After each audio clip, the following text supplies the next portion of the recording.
Boa tarde e gracias por acompañarnos. Antes de nada, agradecer ao cercano e a Moncho Conde Corval que nos acolla hoxe. O local é un luxo e é unha mágoa que non haxa máis sitios como este en Galicia. Bueno, pois acompañamos hoxe Alfredo Conde. Estou recollendo, sí? Sí. É un autor, un dos grandes nomes das nosas letras, traducido aos idiomas máis importantes do mundo, e tamén gañador de grandes premios literarios tanto a nivel nacional como internacional. Bueno, eso xa o sabedes. Precisamente hai pouco máis dun mes recibiu o premio Puro, dos premios, o premio Puro Cora, non? Chamas así, o premio Loro Cunqueiro de xornalismo gastronómico. Polo tanto, un autor como el é un activo importante para calquera editorial e nós non podíamos estar máis contentos. Desculpa, esquecime de apagar isto.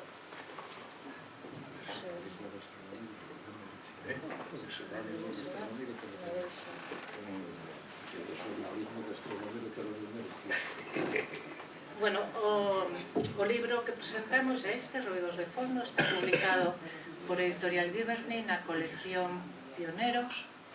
O título en galego é Un vento que pasa, é o mesmo libro con distinto título. Ruidos de Fondo é un libro redondo en todos os sentidos. E eu coido que o seu libro máis humorístico. Quero destacar isto porque considero que nunca hai demasiado humor, sexa na vida ou na literatura.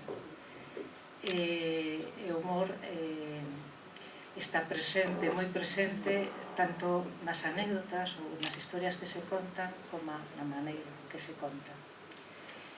E pouco máis, é un libro que non trata do amor e a morte, os grandes temas da literatura, non trata da guerra, non trata da identidade ou de sexo, coido eu. Entón, de que trata? Pois unha pista xa non la dá no prefacio, no comezo do prefacio, cando lemos, mellor dito. No empiecen a leer si creen que estas líneas son las del comienzo de una historia. Este no es el comienzo de tal cosa. Tampoco lo es de unas memorias. Ni siquiera es una evocación. Estas líneas tratan tan solo de unha brisa que pasa.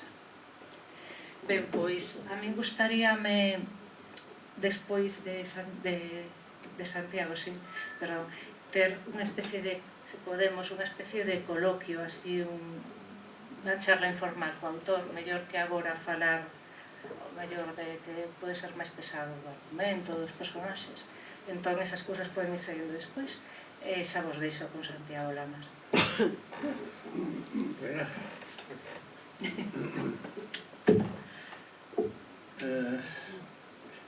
Falando do libro dos exemplos instructivos de Usama ibn Ruskin, supoño que se pronunciara así, diplomático musulmán do século XII, decía a novel polaca Wisława Szymborska que o autor estaba obrigado pola súa antigua familia de cabaleiros a guerrear, cazar e compoñer poemas. Tres ocupacións igualmente peligrosas. Alfredo Conde exerceu polo menos 4 oficios non menos peligrosos: a vida de mariño, a ensinanza, a política e a literatura, ademais dos avatares propios da vida, que tampouco foron poucos. Aínda que o autor fala deste seu libro como unha brisa, en todos estes oficios hubo de abondo marusías, furacáns, ventos mareiros e terreiros e mesmo naufraxios. Por moita experiencia saber que un teña, ninguén pode fuxir sen feridas deses fenómenos meteorolóxicos aos que hai que engadir as doenzas e as convalecencias, que ás veces, máis aborrecidas que as doenzas, poden ser asañadas, calmas, irónicas e olladas de lonxe, como se un fose non o sufrinte, senón o narrador, cousa que depende do rexistro notarial da vida que cada un debe dentro de si. Aquí as doenzas foron tan perigosas que o protagonista a pique se estivo de coñecer ese país do que ninguén volve, que decía Hamlet. Pero a ollada, coido eu, é afastada, pouco rancorosa, aínda que motivos sospeito habería de abondo e agroman no ruido de fondo do relato como unha perigosa néboa. É un caso curioso este de Alfredo. Un mangado de novelas e poemarios en galego, uns milleiros de artigos en galego, en xornais, un feixe non menos abondoso de traducións a varias linguas, premios a esgalla por mundo adiante, e non é nin correspondente da Real Academia Galega. Este país noso é así. É asunto que merecería en tempos de cancelacións, mesmo unha tesis doutoral, pero, en fin. Este libro trata sobre todo da vellez e de dúas longas convalecencias, e do que aconteceu nelas. É un xénero que conta con algúns precedentes ilustres, a montaña máxica, por exemplo, pero entre nós é un eido pouco traballado. A boa vellez, decía Aristóteles na súa retórica, é lenta e sen dor, porque non é boa vellez a de quen embellece rapidamente e tampouco a do que embellece devagar, pero sufrindo. Non sei onde poñer esta da que aquí se fala. Nela hai de todo. Nun pequeno texto de encargo, Estar enfermo, escribe Virginia Woolf: cando esmorecen as luces da saúde, descóbrense os ermos e desertos da alma que unha leve gripe desvela. Resulta extraño que a doenza non ocupe o seu lugar a carón do amor, as batallas e os celos, temas principais da literatura. Unha pensou que dedicaríanse novelas á gripe, popeyas ás tifoideas ou odas á neumonía. Os ermos e desertos que descubre o protagonista desta novela nas súas doenzas e convalecencias son fondos e bretemosos. Non son odas neumónicas, nin epopeyas infartadas, pero tampouco é unha tragedias.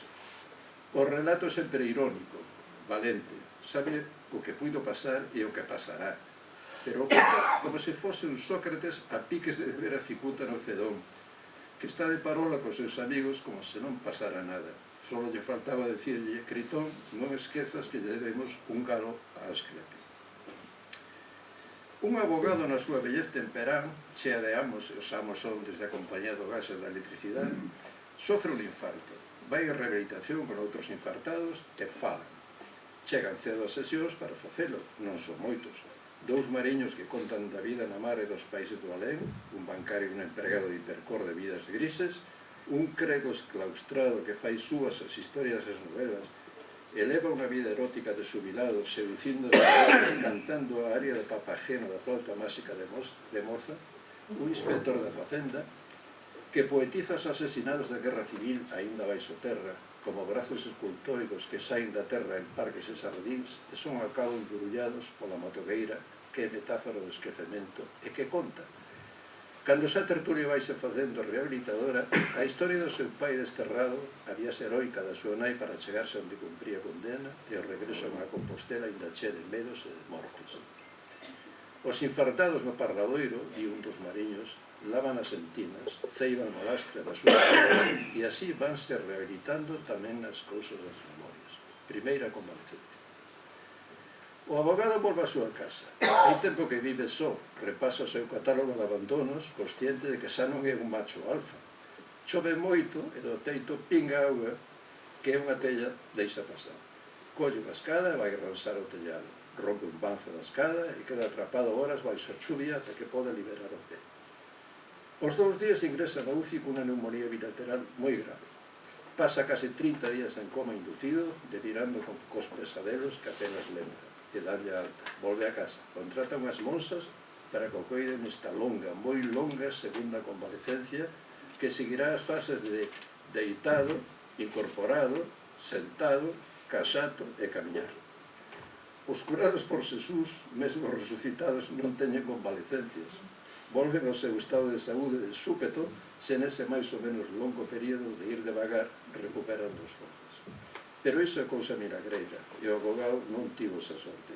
Ninguén volve ser o que foi despois dunha doenza casi mortal e dunha lenta e longa convalecencia. É outro. As monsas son novas, algunha fermosa. Volve a haber mulleres na casa, pensa o macho alza, subido. Visitas dos compañeiros da primeira convalecencia que lle dan novas da morte da Hispedota da Facenda. O crego, sempre o seu, Seduce a unha das monsas que se deixa seducir. O mariño conta as súas longas viaxes e os retornos a casa onde é un extraño. Os fillos preguntan se é o home da foto. Nestas convalecencias é o religioso e o mar os que teñen presencia. O abogado, que se foi afacendo a presencia desas monsas modernas, pensa que mellor que nunha residencia estaría na casa cuidado por estas monsas que devagar foron colonizando o seu vivir cotiá. Pero o abogado toma conciencia de que a súa vida, a súa casa, como se fose unha casa tomada cortazariana, está agora nas mãos das monsas e do cregos que o extraña. Pide axuda a súa antigua compañeira, séntese mal, experta no hospital, comeza a incerta e terceira convalecencia. Hai moito máis nesta novela que este resumen xoito. Este resumen xoito acerta a revelar. Supoño, estou certo, de que hai autobiografía neste relato, pero teño a impresión de que está repartida entre varios personaxes. A prosa é fluida, ás veces vertemosa e digresiva, como corresponde a quen sai dun coma e ten que aprender de novo a camiñar, a ler, a escribir e a vivir. Os que temos a idade de protagonista e padecimos doenzas semellantes lemos esta novela de xeito moi diferente a quen está na mocidade ou na madureza, pero nos dous casos é unha brisa que pasa e alivia, unha brisa que compre ler. É a volta.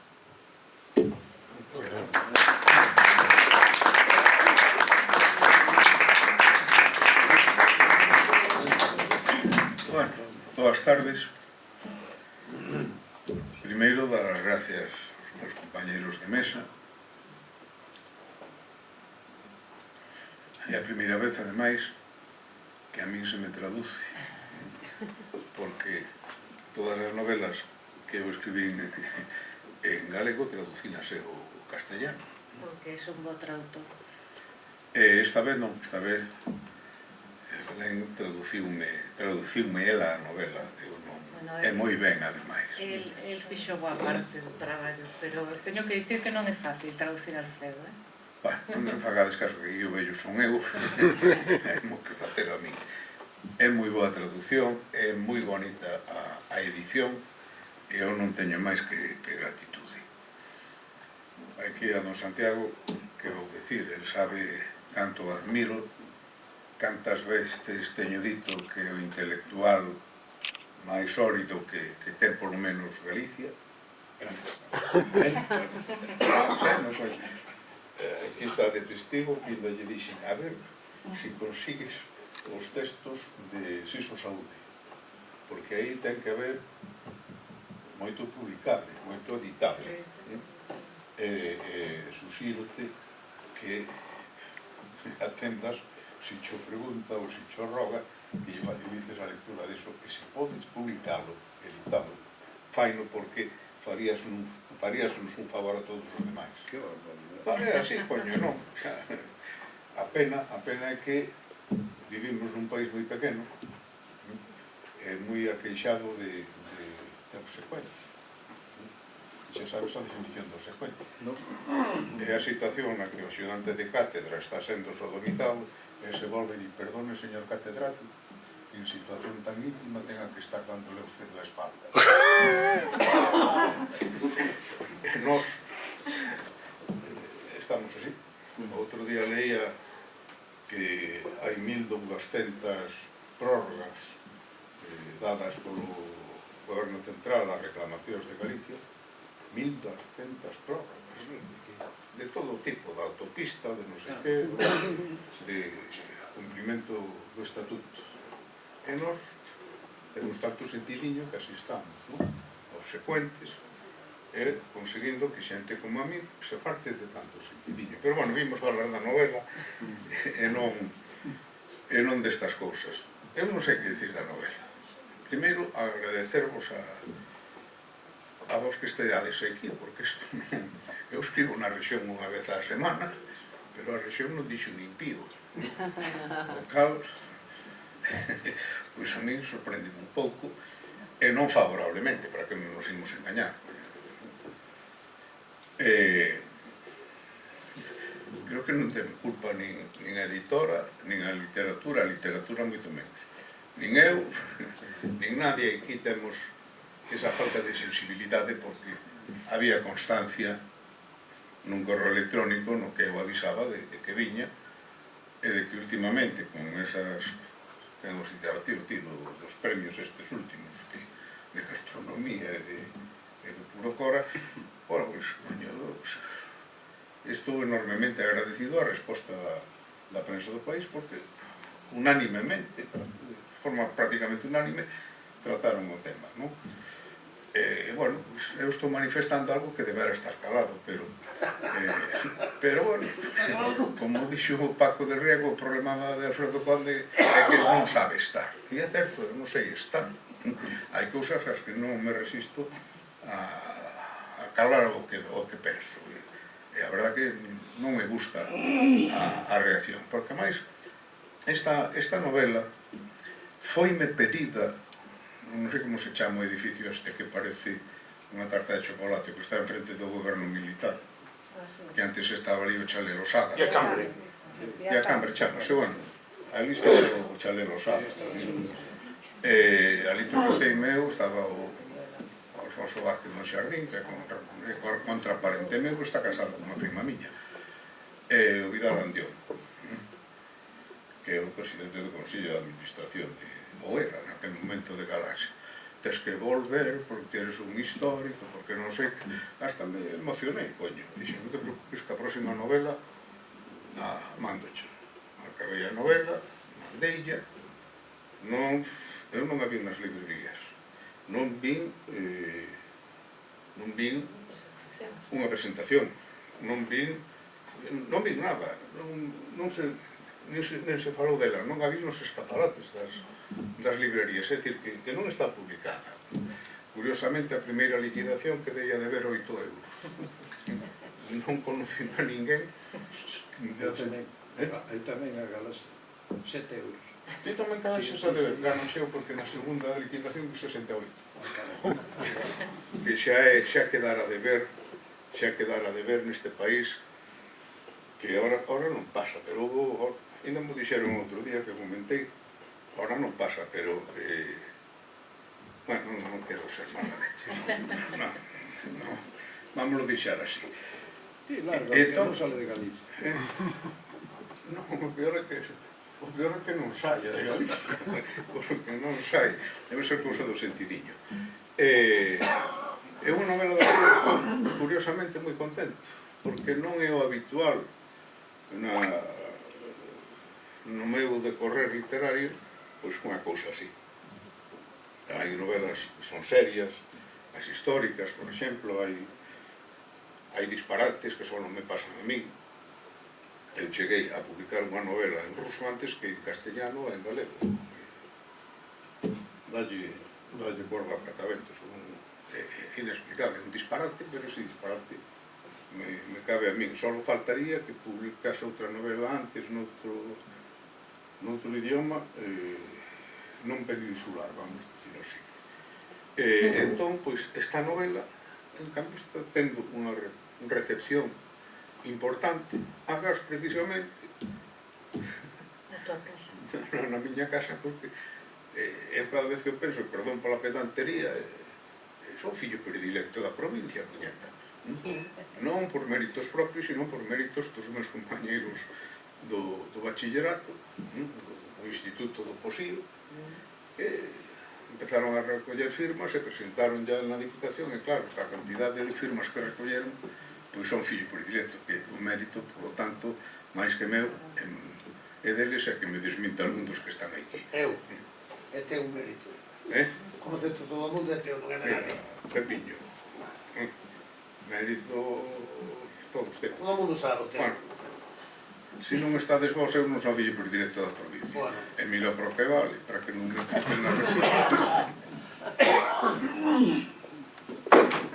E entón, pois, eso, o que hai, non sei, 30 sitios, apañei, pois aquí hai 2 sitios. Bueno, teño que dicir que eu cursei a convocatoria como a fago sempre con calquera libro, pero agora que o dixes estou pensando que me esquecín de alguén importante. Eu non enviei o alcalde de Ourense. Non sei se fixeches ben ou mal. Por certo, que hoxe meu irmão e eu descubrimos, porque eu a verdade é que non o conocía. fomos pasar por diante da casa que fora onde vivía a nosa oa, e ali enfrente das escaleiras da Alameda do Cruceiro, primeiro me dixo, coño, que é un ascensor. E efectivamente, subimos un ascensor, aforramos as escaleiras, e depois estuvemos aí na esquina de Parque de San Lázaro, a calle de Santo Domingo, nunha terraza. E que iba a comentar eu, isto de ter 80 anos, tamén había outro ascensor, justo na esquina do Parque de San Lázaro. A donde coño leva ese ascensor para baixo? Parking. Pero o parking é o que está debaixo ao lado do goberno civil. E ten unha saída aí. Tiña razón meu irmão. E iso que é de Pontevedra, como estes dous. Como a mí, que en gran medida tamén son pontevedrés, que se me vai. Eu non sei o que podo dicir da novela, e se devo falar moito máis dela. Vos deberades de dar caña para que o vos... Imos ao conto, e vos tamén podedes facer preguntas. Debedes. A ver, eu quería preguntarche se opinas, como algúns autores, que non ven agora o caso, que a vida, polo tema do que falábamos do humor desta novela, que a vida é unha comedia para o que pensa e unha tragedia para o que sente. A frase non é mala, pero eso pásalle como o reloj do indiano. Ou son dous hemisferios? Xa sabedes o conto indiano, do reloj de ouro, que lle deixa un tío da Habana. E sale a calle, e coño, que tal, que sei que o tío da Habana deixouche unha herencia. Mira, saca o reloj, coño, é de ouro, é de ouro, é maravilla, tal, o guarda. O día seguinte volves a ir, oye, que me dixo o Pepe que tiñas un reloj de ouro, che deixou o tío da Habana. E xe, sí, mira, coño, que xe está, como lata. Non é de ouro, está como a moito contrachapado, como se diga. Gardón, o día seguinte, volves a ir, é a mesma historia.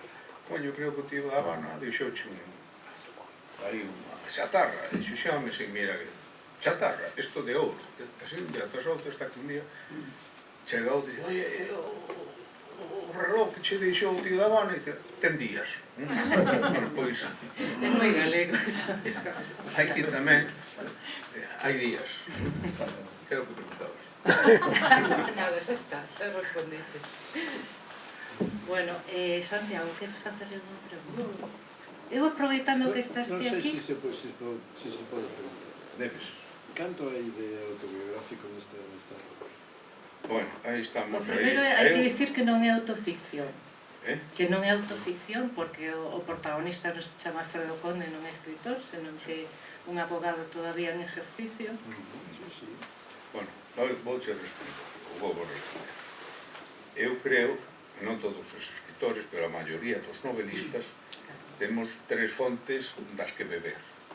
Unha é a experiencia do vivido, outra é a experiencia do leído, e outra sería a experiencia do soñado, porque eso tamén funciona. Eu de neno, xa de moi maior, soñei moitas veces con que estaba nunha cidade que non conocía e pasaba unha angustia a mí que non podedes imaginar. Sempre era unha cousa parecida á praza que hai ao entrar na calle de Colón, na que levaba ao Cosío. Á esquerda había un parque que tiña o pavimento era todo de collos, do río, de cantos redondos. E aí digo, debe ser eso, porque eu pasaba unha angustia porque me perdía, non sabía onde estaba, hasta que pouco a pouco, a forza de soñar coa puñetera praza, eu cheguei a ter amigos, pasaba como Dios, cando soñaba era feliz porque estaba entre xente conocida. Bueno, pois con eso sempre o comparei, e serviu-me para escribir unha novela que se titula Breixo, con Nova York. Eu, cando fui mariño, estuve moitas veces en Nova York, íbamos unha vez ao mes, un mes e pico. E cando recordo Nova York, o recordo de Nova York é tan real como o recordo da cidade na que soñei. E iso a mí permitiume escribir unha novela xogando con esas realidades. Entón, a experiencia do vivido Claro que está aquí nesta novela. Eu non podería escribir a vida do capitán da Marina Mercante se eu non tivera navegado como naveguei en transatlánticos, que xa non existen, porque eu son especialista en enterros.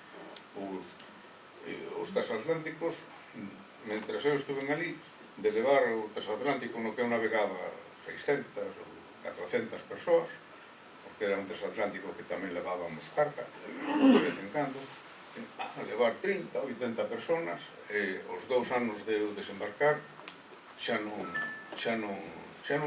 existiu o Covadonga, venderonlle ao Pakistán, non sei que. Nunha compañía como era a Transatlántica, que fora a compañía de transatlánticos máis importantes do mundo. Chegou a ter 32 ou 36, non recordo, 30 e tantos transatlánticos navegando ao mesmo tempo. Pensai que estes días saliu unha reportaxe dos buques que ten a Armada Española, ten 60 e tantos, a estas alturas, nun país con 3.000 e pico kilómetros de litoral.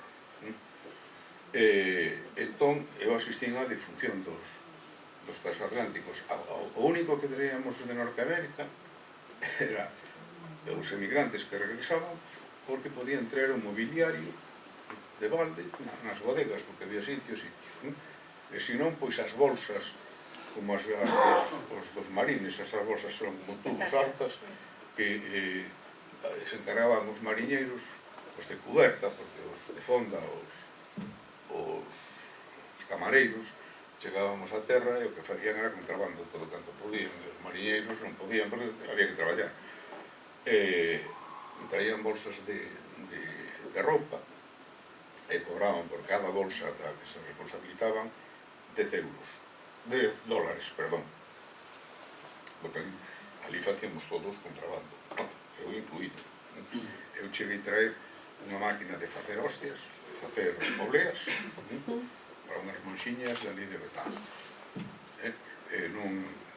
Non sabía nin o que viña do queixón aquel en Nova York. Eu estaba de guardia no portalón e chega unha xente preguntando por don Alfredo. E eu dixen, que lle queren? Non, que traemos aquí un encargo que é para as monxiñas de Betanzos, que non sei que, non se preocupe porque xa está o vista de aduanas da Coruña pendiente, é chegar ali, usted dígalle onde vai, que xa o coñen. E, afortunadamente, puñanos, ao chegar a Nova York, a compañía puñanos un teléfono, contaba un teléfono bar. E entón chamei a Coruña e, efectivamente, o vista de aduanas dixo que non me preocupara, que era unha cousa feita, que se trataba dunha máquina de facer un pan de ángeles, que máis fino que decir hostias, non? Pan de ángeles para as moxiñas. E, efectivamente, eu servín de portador, vamos a decirlo así, de unha máquina dese tipo. Pero estamos nos afastando un pouco da novela, Alfredo. Sí, pero quero dicir que sí hai experiencias do capitán que son miñas. Hai experiencias miñas de conocemento dunha familia represaliada de Santiago de Compostela. E se non era represaliada, o noso pai, o meu irmão, cando por aí, e o meu, sabemos do que significaba esas cousas. E algunhas van aí, claro. E van opinións miñas. Claro que van, pero son producto ou da ensoñación, ou da lectura, ou da vida. Ese pode ser un dos problemas meus como novelista. Porque levo, eu que sei, o primeiro libro do ano 68, a primeira novela de 81 ou 80, non sei. E sempre me preocupei de como era posible que os escritores galegos naquel tempo, se xa afortunadamente a cousa variou, podían escribir novelas interesantes se todos tomaban os mesmos viños ás mesmas horas, os mesmos días, nos mesmos bares. Casaban coas mozas que iban con eles e que non divorciabanse das mozas, das que leían os mesmos libros, daban as mesmas clases, tiñan que escribir as mesmas novelas. E escribían igual. Escribían igual. A verdade é que non todos, pero ti que eres editora, este que é un lector conspicuo, sabedes que, coño, que a veces como é posible